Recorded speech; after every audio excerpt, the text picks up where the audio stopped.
Next question is from Deepika Mehra, and Deepika is saying reason for persistent low-grade fever on day 18th onwards, no the complaint and SpO2 normal. तो क्या reason हो सकता है? Doctor Gupta आप बताएंगे? I will refer this question to Dr. Neeraj क्योंकि बहुत ऐसे पेशेंट वो देखते होंगे, so maybe then I will give my comments later. Dr. Neeraj. Dr. Neeraj. First of all इन्होंने मेंशन नहीं करा कि इनका कोविड टेस्ट पॉजिटिव आया था या नहीं. अगर इनका पॉजिटिव आया हुआ है और इनके ये सब परसिस्टेंट है, सैचुरेशन फॉल नहीं है, तो साथ में इनको इन्वेस्टिगेशन कराने होंगे, जिसमें इनके सीबीसी और यूरिया क्रेटिनिन और डी डाइमर, सीआरपी वैल्यूज, अगर ये सब इनके और भी कॉजेज हो सकते हैं साथ में, लाइक मलेरिया या डेंगी.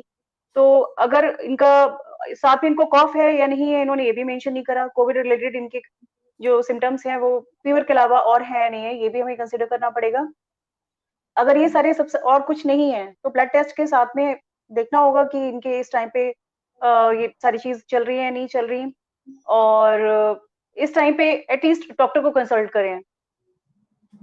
मैं इसमें यही कहूंगा कि नॉर्मली हम देखते हैं कि जो बुखार है वो 10वें 12वें 14वें दिन तक मैक्सिमम नॉर्मली कोविड पेशेंट्स में ठीक हो जाता है. लेकिन अगर आपको और कोई सिम्टम नहीं है, आपका सैचुरेशन ठीक है, लेकिन लो ग्रेड फीवर कंटिन्यू रह रहा है, तो हमें ये देखना पड़ेगा कि क्या हम पोस्ट कोविड पीरियड की किसी कॉम्प्लिकेशन में है या कोई सुपर एडेड इन्फेक्शन तो नहीं हो गया, राइट. तो उस केस में जैसे मैम ने बोला कि आपका मे बी मलेरिया, टाइफाइड या ये नॉर्मल यूरिन टेस्ट वो करवा के और आपकी सीबीसी कंप्लीट ब्लड काउंट कि कोई आपको उसके ऊपर बैक्टीरियल इन्फेक्शन तो नहीं हो गई, राइट. तो वो सब देख के फिर आपको देखना पड़ेगा कि कोई एंटीबायोटिक की जरूरत है या किसी और तरह की दवाई की जरूरत है. सो इस केस में आपसे यही रिक्वेस्ट है कि अपने डॉक्टर से संपर्क करें.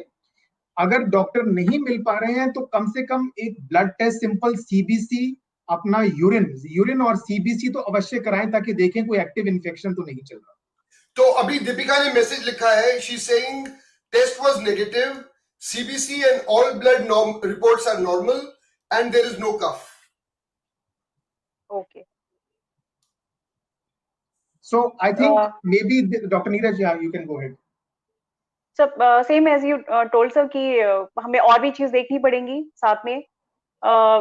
जो पोस्ट कोविड सिंड्रोम यूजुअली जो सिम्टम्स है उसके अकॉर्डिंग तो नहीं लग रहा, क्योंकि इनका सैचुरेशन भी मेंटेन्ड है और कोई कॉफ नहीं है, तो हमें रूल आउट करना पड़ेगा. लाइक यूरिन से यूटीआई रूल आउट कर लें, और अगर इनको परसिस्टेंट चीजें रहती हैं तो डेफिनेटली डॉक्टर से एक बार कंसल्ट करके रिव्यू करना पड़ेगा इनको. और मैं इनको जानना चाहता हूं कि लो ग्रेड, कई लोग 99 को आप प्लीज बुखार मत समझिए, राइट. अगर आपको 99 तक है तो वो बॉडी टेम्परेचर फ्लक्चुएशन भी पूरे दिन में हो सकता है, राइट. अगर आपका फीवर 99.5 100 के आसपास टच हो रहा है तब हम इसको लो ग्रेड फीवर मानेंगे. सो 98.8 99 ma'am. Yes sir, one more thing कि यूजुअली अभी क्या हो रहा है, इंडिया में 40 के अराउंड टेम्परेचर जा रहा है, और यूजुअली लोग कोविड की वजह से एसी भी नहीं चला रहे हैं. काफी टाइम इन लोगों का टेम्परेचर इसकी वजह से भी रेज हो रहा है. तो एक एटलीस्ट मतलब सोडिंग एनवायरनमेंट रखें, उसके बाद भी अगर टेम्परेचर रेज है तो definitely that is considerable. Thank you so much ma'am ये बोलने के लिए, क्योंकि मुझे बहुत से फोन आते हैं कि हम स्टीम ले रहे हैं दिन में 4 बार, हम एसी भी नहीं चला रहे. तो इन सब चीजों से भी आपका बॉडी टेम्परेचर बढ़ जाएगा, राइट. तो उसको आप बुखार ना समझे, नॉर्मल अपने घर में वेंटिलेशन प्रॉपर रखें. ऐसा कोई स्टडी नहीं है कि एसी चलाने से कोविड बढ़ जाता है, ठीक है. तो एसी भी चलाएं, नॉर्मल रखें. और स्टीम, अगर कोई तकलीफ नहीं है, खांसी, नोज ब्लॉक नहीं है, तो स्टीम भी ज्यादा कोई इसका कोई रोल नहीं है इस केस में.